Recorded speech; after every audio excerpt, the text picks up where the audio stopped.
অধ্যায় ৩ সূরা বাকারার পরিচিতি ও ঐতিহাসিক প্রেক্ষাপট। সূরা বাকারা কোরআনের সর্ববৃহৎ সূরা। এতে রয়েছে ২৮৬টি আয়াত, ৪০টি রুকু এবং বহু গুরুত্বপূর্ণ বিধান, শিক্ষা ও কাহিনী। এটি মদিনায় নাজিল হওয়া সূরাগুলোর মধ্যে অন্যতম এবং মূলত একটি পূর্ণাঙ্গ ইসলামী সমাজ ও রাষ্ট্র গঠনের রূপরেখা এই সূরার মধ্যে বিবৃত হয়েছে। নামের অর্থ ও তাৎপর্য। বাকারা অর্থ গরু। সূরার মধ্যে বনি ইসরাইলের গরু জবে সংক্রান্ত একটি ঐতিহাসিক কাহিনীর কারণে সূরাটির এই নামকরণ। যদিও এটি কেবল একটি কাহিনী, কিন্তু এর ভেতরে রয়েছে গভীর শিক্ষা যা গোটা মানবজাতির জন্য হুঁশিয়ারি ও নসিহত। নাজিল হওয়ার পটভূমি। সূরা বাকারার অধিকাংশ আয়াত মদিনায় নাজিল হয়েছে। সেই সময় মুসলিমরা নতুন করে একটি রাষ্ট্র গঠন করছিল মদিনায়। এই সূরায় মুসলমানদের জন্য সমাজ, রাষ্ট্র, বিচার, পরিবার, অর্থনীতি, যুদ্ধ, ইবাদাত ও নৈতিকতার নিয়মাবলী বিধৃত হয়। এই সূরায় ৩ শ্রেণীর মানুষের আলোচনা আসে।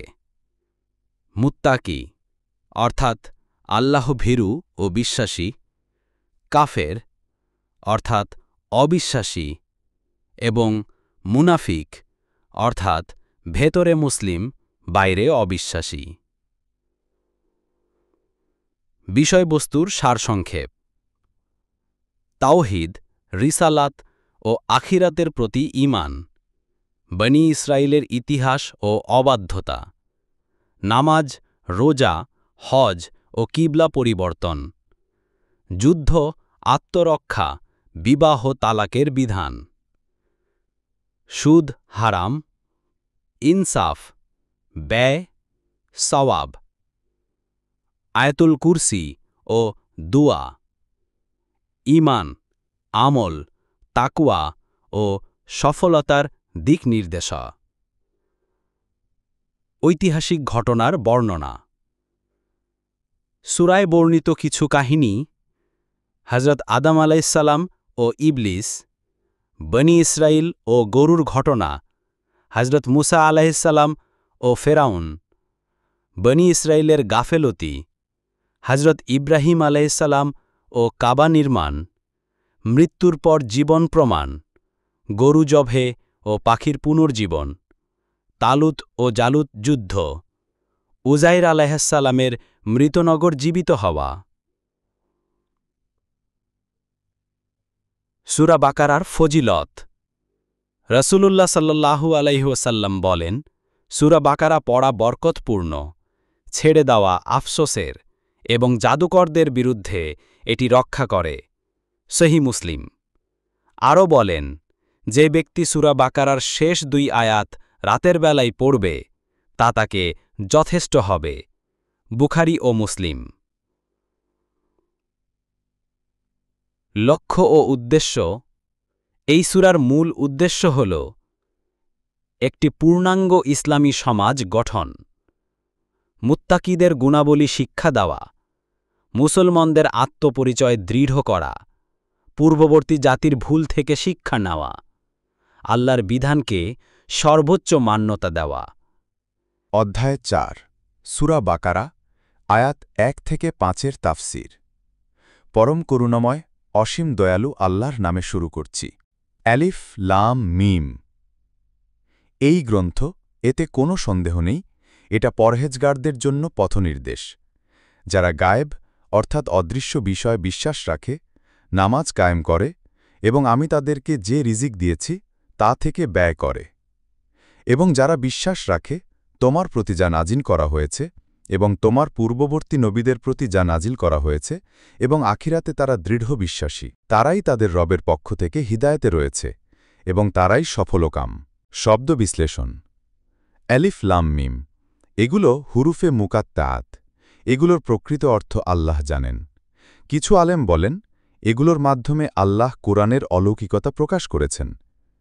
লা রয়বা ফিহ, এতে কোনো সন্দেহ নেই, অর্থাৎ কুরআনের উৎস, সত্যতা ও নির্দেশনার ব্যাপারে কোনো সন্দেহ অবশিষ্ট থাকে না। অ্যাল মুত্তাকিন, মুত্তাকি, যারা আল্লাহকে ভয় করে, পাপ থেকে বাঁচে এবং আল্লাহর সন্তুষ্টি অনুসরণ করে। অ্যাল গাইব, গায়েব, যা চোখে দেখা যায় না, যেমন আল্লাহ, ফেরেশতা, কিয়ামত, জান্নাত জাহান্নাম ইত্যাদি। ইউনফিকুন, ব্যয় করে, নিজের উপার্জন থেকে আল্লাহর রাস্তায় ব্যয় করা, জাকাত, দান, সাদাকা। নাজিলের পটভূমি। এই আয়াতগুলো সূরার শুরুতে এমন একটি শ্রেণীর মানুষকে চিহ্নিত করে যারা সত্যিকারের হিদায়েতপ্রাপ্ত। কুরআনের শুরুতেই এই আয়াতগুলো দিয়ে আল্লাহ মুত্তাকিদের বৈশিষ্ট্য ও সফলের পথ নির্দেশনা দিয়েছেন। তাফসির ও ব্যাখ্যা। আয়াত ১, অ্যালিফ লাম মিম, এ ধরনের হরফ ২৯টি সূরায় ব্যবহৃত হয়েছে। এগুলোর প্রকৃত অর্থ একমাত্র আল্লাহ জানেন, তবে এর মাধ্যমে কুরআনের অলৌকিকতা ও গুরুত্ব তুলে ধরা হয়েছে। আয়াত ২, এই কিতাব, এতে কোনো সন্দেহ নেই। এটা এমন এক কিতাব যা আল্লাহর পক্ষ থেকে এসেছে, এতে মানবরচিত কোনো সন্দেহের উপাদান নেই। হিদায়েত, এটা মুত্তাকিদের জন্য পথনির্দেশ। তারা কুরআনের নির্দেশনা মেনে চলে, কারণ তাদের অন্তর গ্রহণযোগ্যতার জন্য প্রস্তুত।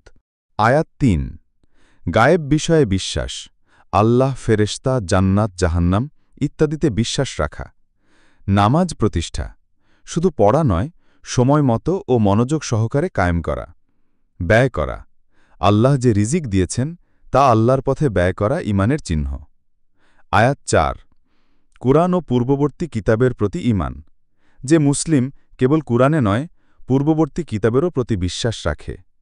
আখিরাতের বিশ্বাস, হৃদয়ের গভীরে দৃঢ় বিশ্বাস রাখতে হবে যে পুনরুত্থান, হিসাব নিকাশ, জান্নাত জাহান্নাম একেবারে বাস্তব। আয়াত ৫, তাদের জন্য রয়েছে হিদায়েত। এরা শুধু তাত্ত্বিক জ্ঞানী নয়, আল্লাহর পথের উপর প্রতিষ্ঠিত। তারাই সফলকাম। আত্মিক, পার্থিব ও পরকালীন সফলতা তাদেরই প্রাপ্য যারা উপরুক্ত গুণাবলিতে ভূষিত। শিক্ষণীয় বিষয়। হেদায়েত পেতে হলে মুত্তাকি হতে হবে। গায়েবের প্রতি বিশ্বাস কুরআনের মূল ভিত্তি। নামাজ ও দান কেবল ইবাদত নয়, বরং চরিত্র গঠনের মাধ্যম। কুরআন ও নবীদের জীবনী অধ্যয়ন করা। আখিরাতের ভয় অন্তরে জাগ্রত রাখা। আমল, গায়েবের প্রতি বিশ্বাস জোরদার করা, ৫ ওয়াক্ত নামাজ জামাতে আদায় করার অভ্যাস, উপার্জন থেকে প্রতিদিন কিছু দান করা, সাদকা বা জাকাত, কুরআন ও নবীদের জীবনী অধ্যয়ন করা, আখিরাতের ভয় অন্তরে জাগ্রত রাখা। সংক্ষিপ্ত দোয়া। আল্লাহুম্মা জাআলনা মিনাল মুত্তাকিন ওয়াহদিনা সিরাতাকাল মুস্তাকিম। হে আল্লাহ, আমাদের মুত্তাকিদের অন্তর্ভুক্ত করো এবং আমাদের সোজা পথে চালাও।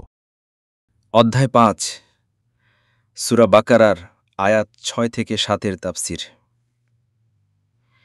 ইন্নাল্লাযীনা কাফারু সাওয়াউন আলাইহিম আআনযারতাহুম আম লাম তুনযিরহুম লা ইউমিনুন। খাতামাল্লাহু আলা কুলুবিহিম ওয়া আলা সামঈহিম ওয়া আলা আবসারিহিম গিশাওয়াহ ওয়া লাহুম আযাবুন আযীম। বাংলা তর্জমা।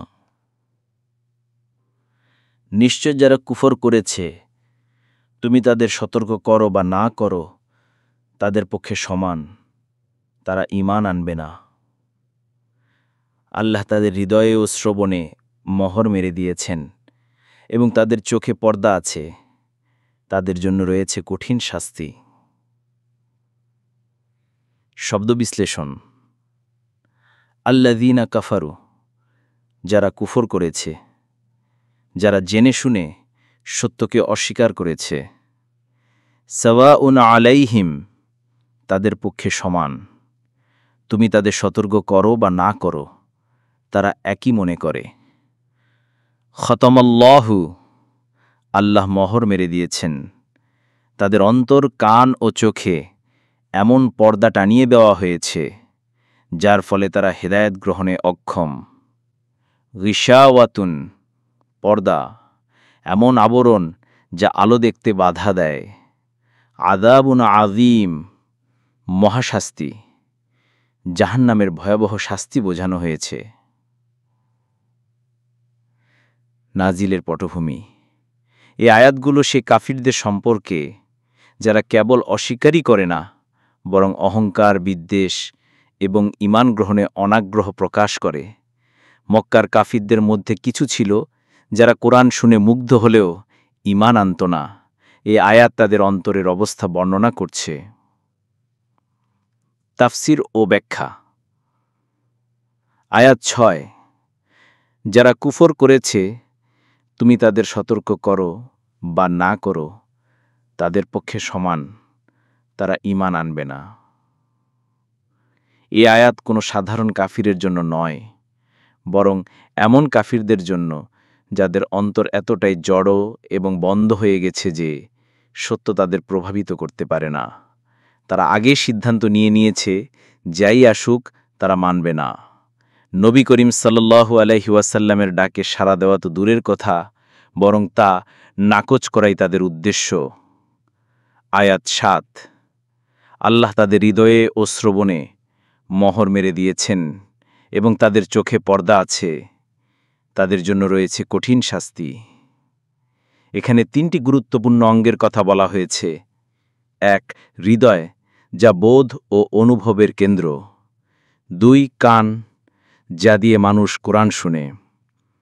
3, চোখ, যা দিয়ে মানুষ নিদর্শন দেখে। যখন কেউ বারবার সত্যকে প্রত্যাখ্যান করে, আল্লাহ তাকে সেই ক্ষমতা থেকে বঞ্চিত করে দেন।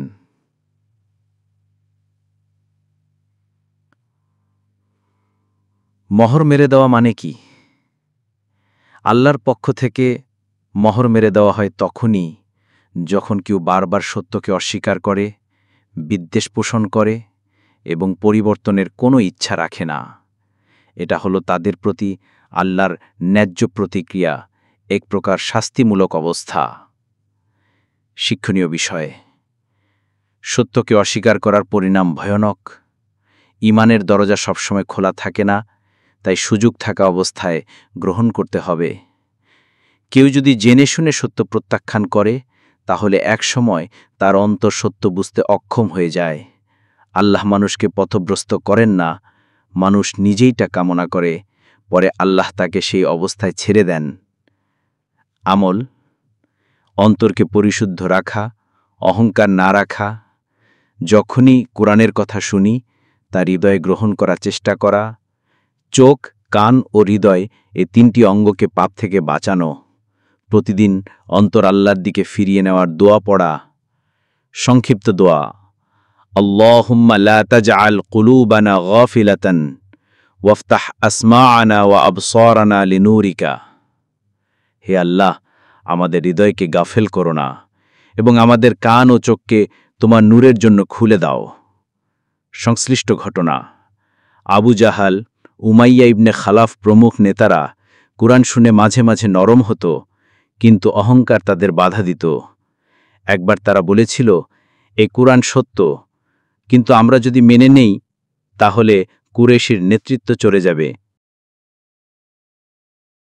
অধ্যায় 6, মুনাফিকদের মুখোশ উন্মোচন।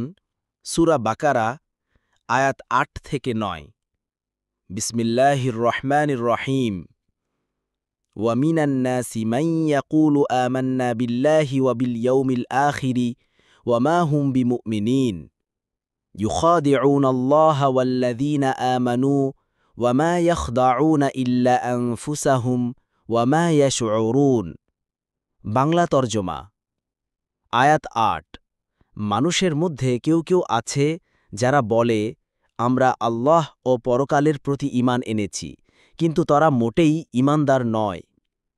আয়াত 9, তারা আল্লাহ ও মুমিনদের ধোঁকা দিতে চায়, অথচ তারা নিজেদেরই ধোঁকা দেয় এবং তারা তা বুঝতেও পারে না। শব্দার্থ ও সহজ ব্যাখ্যা। মিনান নাসি, মানুষের মধ্যে থেকে। মান ইয়াকুলু, যারা বলে।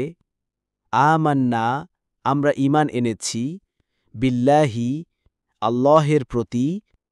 ওয়া বিল ইয়াউমিল আখিরি, ও পরকালের প্রতি। ওয়া মা হুম বিমুমিনিনা, অথচ তারা ঈমানদার নয়। ইউখাদিউনা আল্লাহা, ধোঁকা দেয়। ওয়া মা ইয়াশউরুনা, কিন্তু তারা বুঝে না। নাজিলের পটভূমি বা সাবাবুন নুজুল। এই 2 আয়াত মদিনায় অবতীর্ণ হয়, যেখানে কিছু লোক ইসলামকে বাহ্যিকভাবে গ্রহণ করেছিল কিন্তু অন্তরে ছিল অবিশ্বাসী। এদের নেতা ছিল আবদুল্লাহ ইবনে উবাই। এরা মুসলিমদের সাথে থেকে সুযোগ সুবিধা নিতে চেয়েছিল, আবার মুশরিকদের সাথেও সম্পর্ক বজায় রাখত। বিশদ তাফসির। পিণ্ডু আয়াত 8। এই আয়াতে আল্লাহ মুনাফিকদের পরিচয় দিচ্ছেন। তারা মুখে বলে ঈমান এনেছে, কিন্তু অন্তরে বিশ্বাস নেই। তারা সমাজে নিজের নিরাপত্তা ও লাভ নিশ্চিত করতে ধর্মকে মুখোশ বানায়। পিণ্ডু আয়াত 9। এখানে আল্লাহ বলছেন, এরা আল্লাহ ও বিশ্বাসীদের ধোঁকা দিতে চায়, অথচ প্রকৃত পক্ষে তারা নিজেদেরই ধোঁকা দেয়। তাদের হৃদয় অন্ধ হয়ে যায়, ফলে তারা নিজেদের অবস্থাও বোঝে না। শিক্ষণীয় দিক। 1. শুধু মুখের ঈমান নয়, অন্তরের ঈমানই প্রকৃত মুমিন বানায়। 2. ধোঁকা অন্যকে নয়, নিজের আত্মাকে ধ্বংস করে। 3. আল্লাহ সব জানেন ও দেখেন, বাহ্যিক রূপ নয়, তিনি অন্তর দেখেন। 4. আত্মসমালোচনা ও অন্তর পরীক্ষা আবশ্যক। অমলের নির্দেশনা। 1. প্রতিদিন নিজেকে প্রশ্ন করুন, আমার ঈমান মুখের না অন্তরের? 2. অমলের আগে নিয়ত বিশুদ্ধ করুন। 3. আল্লাহের কাছে হেদায়েত ও খালেস ঈমান কামনা করুন। আল্লাহুম্মা তাহহির কুলুবানা মিনান নিফাকি ওয়াজআল ঈমানানা অন্তরের রোগ ও সংশোধনের মিথ্যা দাবি। সূরা বাকারা আয়াত 10 ও 11। বিসমিল্লাহির রহমানির রহিম। ফি কুলুবিহিম মারাদুন ফাযাদাহুমুল্লাহু মারাদান ওয়া লাহুম আযাবুন আলীমুম বিমা কানু ইয়াকযিবুন। وَإِذَا قِيلَ لَهُمْ لَا تُفْسِدُوا فِي الْأَرْضِ قَالُوا إِنَّمَا نَحْنُ مُصْلِحُونَ। বাংলা তরজমা। আয়াত 10। তাদের অন্তরে রয়েছে রোগ, আর আল্লাহ তাদের রোগ আরও বৃদ্ধি করে দিয়েছেন। তারা যে মিথ্যা বলতো, সে কারণে তাদের জন্য রয়েছে যন্ত্রণাদায়ক শাস্তি। আয়াত 11। যখন তাদের বলা হয়, পৃথিবীতে ফাসাদ সৃষ্টি করো না, তখন তারা বলে, আমরাই তো সংশোধনকারী। শব্দার্থ। ফি কুলুবিহিম মারাদুন, তাদের অন্তরে আছে এক ধরনের রোগ, অর্থাৎ শঙ্কা, হিংসা, অবিশ্বাস। ফাযাদাহুমুল্লাহু মারাদান, আল্লাহ তাদের এই রোগ আরও বাড়িয়ে দিয়েছেন। বিমা কানু ইয়াকযিবুন, তাদের মিথ্যাচারের কারণে। লা তুফসিদু, অশান্তি সৃষ্টি করো না। ইন্নামা নাহনু মুসলিহুন, আমরা তো শুধুই সংশোধন করছি। সব কি ভাবতে পারছেন? ফি কুলুবিহিম মারাদুন, তাদের অন্তরে আছে এক ধরনের রোগ। ফাযাদাহুমুল্লাহু মারাদান, আল্লাহ তাদের সেই রোগ আরও বাড়িয়ে দিয়েছেন। বিমা কানু ইয়াকলিবুন, তাদের মিথ্যাচারের কারণে। লা তুফসিদু, অশান্তি সৃষ্টি করো না। ইন্নামা নাহনু মুসলিহুন, আমরা তো শুধুই সংশোধন করছি। নাজিলের পটভূমি। এই আয়াতগুলো ওই সকল মুনাফিকদের সম্পর্কে যারা মুখে মুসলমান কিন্তু অন্তরে বিভ্রান্ত, হিংসাপরায়ণ এবং দুনিয়াবী স্বার্থসন্ধানী। তারা নিজেদের অন্যায় আচরণকে ভালো কাজ বলে উপস্থাপন করত। তাদের নফস এতটাই ফাঁপা হয়ে গিয়েছিল যে সত্য ও মিথ্যার পার্থক্যই তারা ভুলে গিয়েছিল। বিশদ তফসির। পয়েন্ট বাই পয়েন্ট আলোচনা। আয়াত 10। তাদের হৃদয় রোগাক্রান্ত। এই রোগ হল রুহানি ব্যাধি, যেমন ঈমানের দুর্বলতা, হিংসা, সন্দেহ, অহংকার। এগুলো ধীরে ধীরে তাদের আত্মাকে মৃত করে ফেলে। আল্লাহ বলেন, তিনি তাদের সেই রোগ আরও বাড়িয়ে দেন, কারণ তারা সত্য থেকে দূরে সরে যায় আর মিথ্যার পথকে বেছে নেয়। আয়াত 11। তাদের যখন বলা হয়, পৃথিবীতে ফাসাদ সৃষ্টি করো না, ভ্রান্ত মতবাদ, বিভাজন সৃষ্টি করো না, তখন তারা উল্টো দাবি করে, আমরাই তো সমাজ ঠিক করছি। পয়েন্ট বাই পয়েন্ট বিস্তারিত আলোচনা। তারা ইসলামকে বিকৃতভাবে উপস্থাপন করত, নিজেদের স্বার্থে ধর্মকে ব্যবহার করত, ভ্রান্ত দল ও নীতিকে প্রচার করত, অথচ দাবি করত তারা হেদায়েতের পথে। শিক্ষণীয় দিক। অন্তরের রোগ সুপ্ত থাকলেও তা ধ্বংস ডেকে আনে। আল্লাহ জানেন কার অন্তর কি নিয়ে ভরা। মিথ্যা বলা এক সময় অন্তরকে বিকৃত করে দেয়। যারা ফাসাদ সৃষ্টি করে তারা অনেক সময় সংশোধক সেজে আসে। বাস্তব জীবনের প্রতিফলন। আজকের যুগেও অনেক মানুষ ইসলামী নাম, পোশাক বা অবস্থান নিয়ে সমাজে বিভ্রান্তি ছড়ায়। কেউ কট্টরবাদ ছড়ায়, কেউ ভণ্ড সুফি সেজে মুরিদ ঠকায়, কেউ রাজনীতিতে ধর্মকে ব্যবহার করে। এরা সকলেই বলে আমরাই তো আসল সঠিক পথের লোক, অথচ তাদের কাজ সমাজকে বিভক্ত করা, ইসলামকে বিকৃত করা। আমলের দিক নির্দেশনা। অন্তরের ঈমানের পরীক্ষা করুন। প্রতিদিন নিজের নিয়তের পরিশুদ্ধতা বজায় রাখুন। সত্য বলুন যত কঠিনই হোক। অন্যায়ের বিরুদ্ধে অবস্থান নিন, সে যত বড় নামেই আসুক। দোয়া। হে আল্লাহ, আমাদের অন্তরের রোগসমূহ দূর করে দাও। সত্যের উপর ধীর রাখো। ভণ্ডামি ও দ্বিচারিতা থেকে হেফাজত করো। আল্লাহুম্মা তাহহির কুলুবানা মিনাল মারাদি ওয়া সাব্বিতুনা আলাল হাক্কি ওয়া নাজ্জিনা মিনান নিফাকি ওয়াল ফিতনাতি। সারসংক্ষেপ। অন্তরের রোগ পরকালের ধ্বংস ডেকে আনে। মিথ্যা বিশ্বাস ও কথা মানুষকে নিজের অজান্তেই ধ্বংসের দিকে নেয়। সত্যি যারা সংশোধন করে তারা নিজেদের নিয়ত বিশুদ্ধ করে কাজ করে। যারা দাবি করে আমরা ঠিক করছি, তারা কতটা সত্য তা বোঝা যায় তাদের কাজে।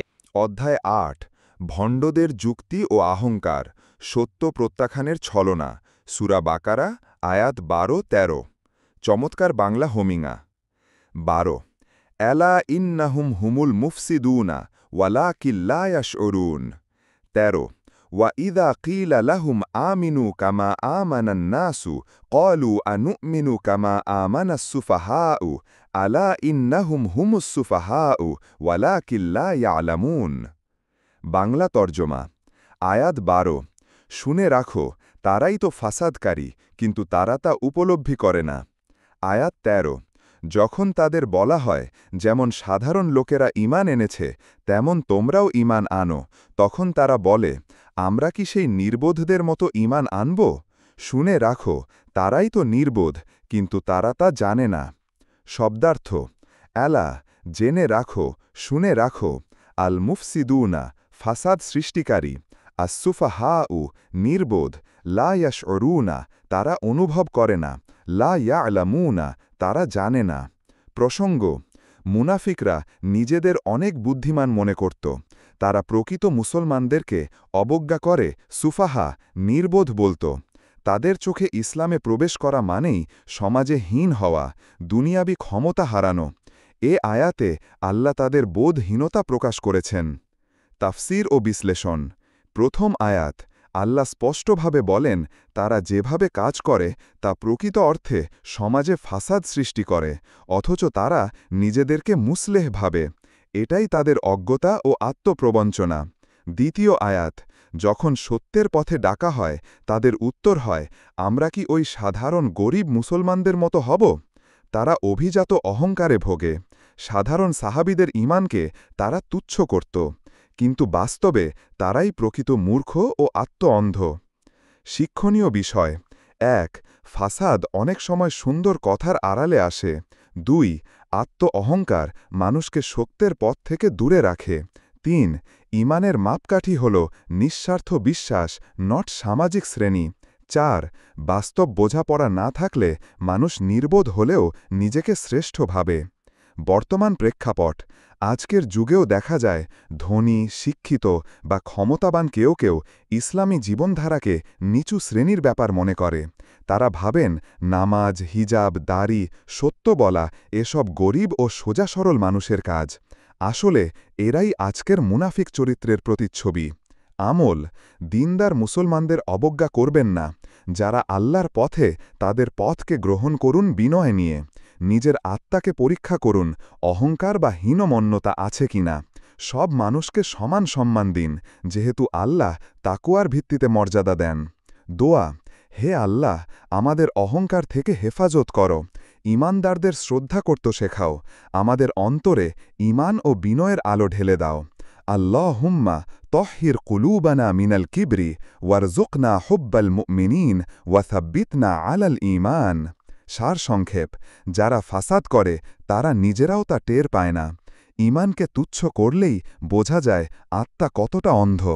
ঈমান গ্রহণ করতে হলে অহংকার ভেঙে ফেরতে হয়। আসল বোকারা হচ্ছে যারা আল্লাহর পথকে তুচ্ছ করে। কহু।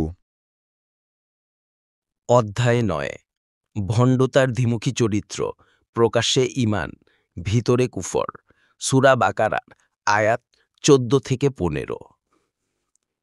ওয়াইজা লাকুল্লাযীনা আমানু ক্বালু আমান্না ওয়াইজা খালাউ ইলা শায়াতীনিহিম ক্বালু ইন্না মাআকুম ইন্নামা নাহনু মুস্তাহজিউন আল্লাহু ইয়াস্তাহজিউ বিহিম ওয়া ইয়ামুদ্দুহুম ফি তুগয়ানিহিম ইয়ামাহুন। বাংলা তর্জমা। আয়াত ১৪। যখন তারা ঈমানদারদের সঙ্গে সাক্ষাৎ করে তখন বলে, আমরা ঈমান এনেছি। আর যখন নিজেদের শয়তানদের সঙ্গে নির্জনে যায় তখন বলে, আমরা তো তোমাদেরই সাথে আছি, আমরা তো কেবল ঠাট্টা করছি।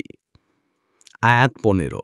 আল্লাহ তাদের সাথে ঠাট্টা করেন এবং তাদেরকে তাদের বিদ্রোহে উৎভ্রান্তভাবে ঘুরে বেড়াতে নেন। শব্দার্থ।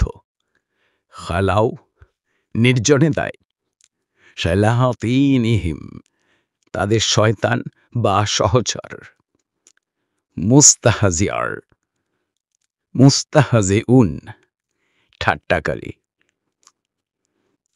ইয়ামুদ্দুহুম ছাড় দেন, সময় দেন, ইয়ামাহুন উদ্ভ্রান্ত হয়ে ঘুরে বেড়ায়। নাজিলের প্রেক্ষাপট। মুনাফিকরা দ্বিমুখী চরিত্রের অধিকারী ছিল। মুসলমানদের সামনে তারা নিজের পরিচয় দিত ঈমানদার হিসেবে, অথচ কুফিরিদের সাথে গোপনে মিলে মুসলমানদের হাসি ঠাট্টা করত। তাফসির ও ব্যাখ্যা। আয়াত ১৪। এখানে দুটি মুখোশ পরা মানুষের চরিত্র ফুটে উঠেছে। সামনে ভালো, পেছনে বিশ্বাসঘাতকতা।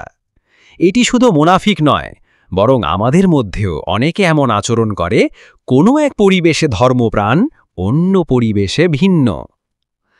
আয়াত ১৫। আল্লাহ বলেন, আমি তাদের সাথে ঠাট্টা করছি। এই ঠাট্টা মানে আল্লাহ তাদেরকে আরও ছাড় দেন। তারা ভাবে তারা সঠিক পথে আছে, কিন্তু এই ছাড় তাদের ধ্বংসের দিকে ধাবিত করে। শিক্ষণীয় বিষয়। ১. দ্বিমুখী চরিত্র আল্লাহর কাছে ঘৃণিত। ২. একদল লোকের সামনে ভালো সাজা আর অন্যের পেছনে মন্দ কথা বলা মুনাফিকের লক্ষণ। ৩. আল্লাহ কাউকে শুনিয়ে দেন মানে এটা তার রহমত নয়, এটা হতে পারে শাস্তির পদ্ধতি। ৪. ঠাট্টা বা কটাক্ষ ধর্ম নিয়ে করা মারাত্মক অপরাধ। বর্তমান প্রেক্ষাপট। আজ অনেকে সোশ্যাল মিডিয়ায় দ্বিমুখী চরিত্র দেখায়। একদিকে ইসলামিক পোস্ট, অন্যদিকে অশ্লীলতা, ব্যঙ্গ বা ধর্মীয় উপহাস। এরা আধুনিক যুগের মুনাফিক। আমল। নিজের ঈমান ও অভ্যাসে একতা আনুন। ধর্ম নিয়ে কখনো ঠাট্টা না করুন। আল্লাহর দেওয়া সময়কে তওবার সুযোগ হিসেবে নিন। সৎ ও ঈমানদারদের সঙ্গেই থাকুন। দোয়া। হে আল্লাহ, আমাদের অন্তরকে সত্য ও মিথ্যার দ্বৈততা থেকে মুক্ত রাখো। ঈমানকে আমাদের সকল কাজ ও কথায় বাস্তবায়ন করতে সাহায্য করো। আল্লাহুম্মা জাআলনা সাদিকিনা ফি ঈমানিনা ওয়া নাক্কিনা মিনান নিফাকি ওয়া ওয়াফিকনা লিসিদকিল আমালি। সারসংক্ষেপ। মুনাফিকরা সামনে ঈমানের মুখোশ পরে, পেছনে কুফরি করে। তারা ভাবে তারা চালাক, আসলে তারা ধ্বংসের পথে। আল্লাহ তাদেরকে ধ্বংসের জন্য সময় দেন। আমাদের উচিত সত্যবাদী ও একমুখী চরিত্র ধারণ করা। অধ্যায় ১০ সত্য বিক্রি করে ধোঁকায় নিমজ্জিত, আত্মপ্রবঞ্চনার দৃষ্টান্ত। সূরা বাকারা আয়াত ১৬-১৭। উলাইকাল্লাযীনা ইশতারাউদ দালালাতা বিল হুদা ফামা রাবিহাত তিজারাতুহুম ওয়া মা কানু মুহতাদিন।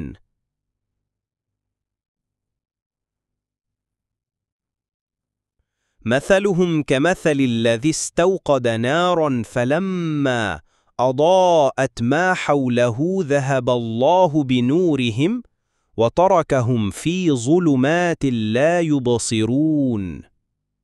বাংলা তর্জমা। আয়াত ১৬। এরা সেই সব লোক যারা হিদায়েতের বিনিময়ে পথভ্রষ্টতা ক্রয় করেছে, ফলে তাদের ব্যবসায় লাভ হয়নি এবং তারা সঠিক পথেও ছিল না। আয়াত 17। তাদের দৃষ্টান্ত সেই ব্যক্তির মতো যে আগুন জ্বালাল, যখন আগুন তার চারপাশ আলোকিত করল, তখন আল্লাহ তাদের আলো কেড়ে নিলেন এবং তাদের অন্ধকারে ছেড়ে দিলেন, তারা আর কিছুই দেখতে পায় না। তাফসির ও ব্যাখ্যা। আয়াত 16। ব্যাখ্যা। এই আয়াতে বলা হচ্ছে, যারা কুরআনের সত্যকে জেনেও তা পরিত্যাগ করে, তারা যেন হিদায়েতের বিনিময়ে বিপদভ্রষ্টতার মিথ্যা গ্রহণ করে। তাদের এই লেনদেন আসলে একটি ব্যর্থ ব্যবসা। তারা দুনিয়া ও আখিরাত উভয়েই ক্ষতিগ্রস্ত। যে ব্যক্তি আল্লাহর দেয়া আলো ফেলে অন্ধকার গ্রহণ করে, সে কখনো সফল হতে পারে না। আয়াত 17। ব্যাখ্যা। এখানে একটি চিত্রকল্প ব্যবহার করা হয়েছে। এক ব্যক্তি অন্ধকারে আগুন জ্বালায়, আলোকিত হয় আশেপাশ, কিন্তু হঠাৎ সেই আলো নিভে যায়। এই আগুন হল জ্ঞান, আর আলো হল ঈমান, আর নিভে যাওয়া হল আল্লাহ তাদের হিদায়াত কেড়ে নিয়েছেন। এটা সেই সব লোকদের অবস্থা যারা সাময়িকভাবে হিদায়াতের আলো পেয়েছিল, কিন্তু নিজের ঈমান রক্ষা করতে পারেনি, ফলে তারা চিরকালীন অন্ধকারে পড়ে যায়। ভঙ্গি। মুনাফিকরা প্রথম দিকে মুসলমানদের সাথে নামাজে অংশগ্রহণ করত, কুরআন শুনত, কিন্তু তাদের ঈমান ছিল না, বিশ্বাস ছিল না। তাই আল্লাহ ধীরে ধীরে তাদের আত্মিক আলো কেড়ে নিলেন। বর্তমান যুগে প্রভাব। অনেকেই আছে যারা ইসলামকে জানে, বোঝে, মজাও পায়, কিন্তু মেনে চলে না। তাদের জীবনেও দেখা যায় শুরুতে একটু আলো থাকে, কিন্তু ধীরে ধীরে সেই নূর হারিয়ে যায়, অন্ধকারে হারিয়ে যায়। শিক্ষণীয় দিক। 1. ঈমান ও হিদায়তকে মজবুতভাবে আঁকড়ে ধরতে হবে। 2. যদি কেউ সত্য জানার পর তা ফেলে দেয়, সে ভয়ানক ক্ষতির শিকার হবে। 3. আল্লাহ দেওয়া আলো একবার কেড়ে নিলে তা আর ফিরবে না, এটাই ভয়াবহ। 4. আলোকিত শুরু মানেই আলোকিত শেষ নয়। ইখলাস ও অটলতা জরুরি। আমল। কুরআন ও সুন্নাহর আলো নিয়মিত গ্রহণ করুন। ঈমানের জন্য দোয়া করুন যেন আল্লাহ তা টিকিয়ে রাখেন। নিজের ভেতরের দ্বিধা দূর করে নির্ভেজাল ইসলামী জীবন অনুসরণ করুন। দোয়া। হে আল্লাহ, আমাদের অন্তরে যে হিদায়ত ও ঈমানের আলো দিয়েছেন তা কেড়ে নিও না। আমাদেরকে সেই সব লোকের অন্তর্ভুক্ত করো না যারা সত্য বিক্রি করে ধোকার অন্ধকারে পড়ে যায়। আল্লাহুম্মা লা তাসলিব মিন্না নূর আল হুদা ওয়া সাব্বিতনা আলাল ঈমানি ওয়াজআলনা মিনাল মুহতাদিন।